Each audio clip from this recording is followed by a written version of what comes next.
बिस्मिल्लाहिर्रहमानिर्रहीम कि मोहम्मद से वफ़ा तूने तो हम तेरे हैं, ये जहाँ चीज़ है क्या लौहो कलम तेरे हैं। अस्सलामु अलैकुम व रहमतुल्लाहि व बरकातुहू। लम्हा फिक्रिया के साथ आपकी मेज़बान सहरी शेख आपकी खिदमत में हाजिर है।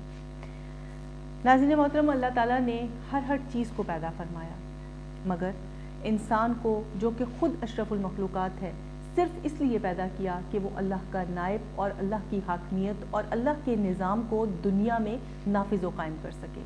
इसीलिए इंसान की तरबियत के लिए कमो बेश 1,24,000 पैगंबर, नबी और रसूल भेजे गए, आसमानी किताबें नाजिल की गईं और आखिरी नबी हज़रत मोहम्मद मुस्तफ़ा सल्लल्लाहु अलैहि वसल्लम को बतौर मॉडल भेजा गया।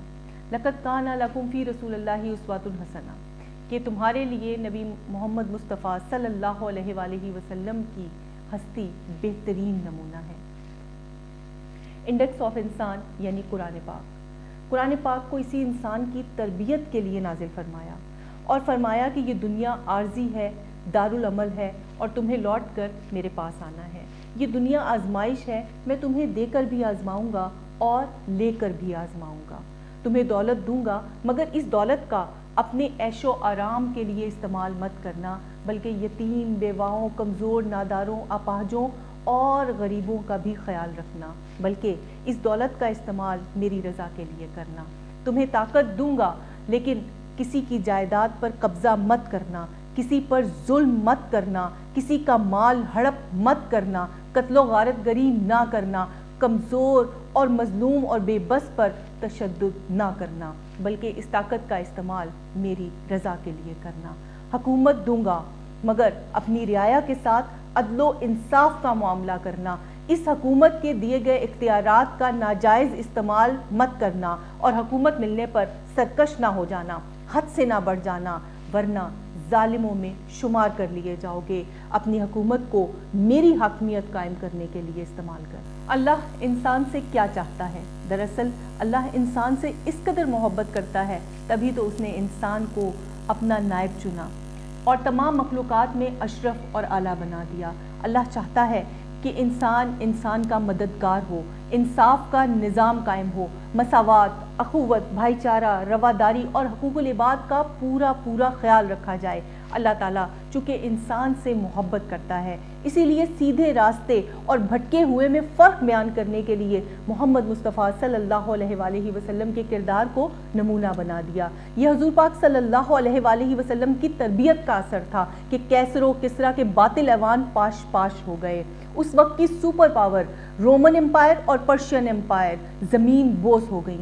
अल्लाह ताला की हाकमियत कायम होती चली गई और रियासत मदीना उभर कर सामने आई, जहाँ ज़कात लेने वाला कोई भी नहीं था। ये रियासत हुकूकुल इबाद को पूरा करने के लिए एक ऐसी मिसाल थी कि जहाँ कानून की हुक्मरानी थी, अदलो इंसाफ था, एक कमज़ोर और गरीब के भी वही हकूक़ थे जो एक सरमायादार और एक ताकतवर के हकूक़ थे, सब बराबर थे। अल्लाह ताला की हाकमियत कायम हो चुकी थी। खुलफाए राशिदीन के दौर से लेकर सल्तनत उस्मानिया तक ये कोशिश जारी और सारी रही और फिर बैरूनी साजिशें शुरू हो गईं। मुसलमान गद्दार खरीदे जाने लगे, आलिम बिकने लगे, इंसाफ की कीमत तय होना शुरू हो गई और अल्लाह ताला के निज़ाम को, हाकमियत को, अल्लाह के दीन को बेचा जाने लगा। फिर हमारे ऊपर अपनी मर्ज़ी के हुक्मरान मुसल्लत किए जाने लगे, जो अपने बैरूनी आकाओं की खुशनुदी को हासिल करने के लिए दिन रात उनके अहकामात बजा लाते, जिससे हुकूकुल इबाद की पामाली होती। ताकतवर कमज़ोर पर जुल्म करता, अशराफिया बेहिस होकर गरीब मजलूमों का मजाक उड़ाते।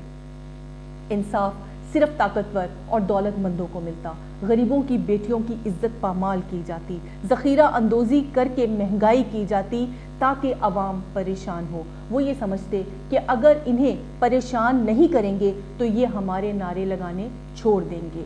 लम्हा फिक्रिया में एक बार पाकिस्तान पर नज़र डालती हूँ तो सोचती हूँ कि क्या हम उसी दौर में तो ज़िंदा नहीं हैं, जहाँ मुजरिमों को हमारे सरों पर मुसल्लत किया जा रहा है, अदालतों से मफरूर लोग इश्तिहारी होकर हमारे फैसले कर रहे हैं। बकौल शायर कि बनी अगयार की अब चाहने वाली दुनिया, रह गई अपने लिए एक ख्याली दुनिया, वो तो रुखसत हुए औरों ने संभाली दुनिया। फिर न कहना ہوئی توحید سے خالی دنیا۔ آج کے اس پروگرام سے اپنی میزبان سحری شیخ کو اجازت دیجیے۔ پروگرام پسند آئے لائک کیجیے گا، سبسکرائب کیجیے گا، شیئر کیجیے گا اور کامنٹ باکس میں اپنے کمنٹس کرنا مت بھولیے گا۔ اللہ حافظ۔ پاکستان زندہ باد، پاک فوج پائندہ باد۔